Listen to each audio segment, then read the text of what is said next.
मी शाहिरांकडे लोकधारात join झालो 85ला. तर केदार खूपच लहान होतं वगैरे. आणि मी 86-8च्या दरम्यान केदारची माझी ओळख सुरू होती. केदार मला भरत दादा म्हणून हाक मारायचा.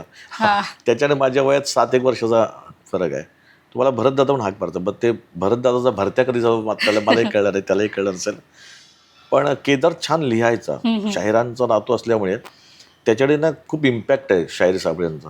आणि खूप आहे नक्की. त्यांचं आज कुठलंही पोवाडा म्हण, कुठलंही त्यांचं प्रहसन म्हण, मुखोद्गत आहे केदारला. आणि आहेच, नो डाऊट. जसे शाहीर महाराष्ट्र गीत गायचे ना, जय जय महाराष्ट्र, आम्ही कोरसला असायचो ना, त्या शाहिरांची इथे पण असं ना अंगावर असा काटा असायचा गाताना, तसं काटा यायचा.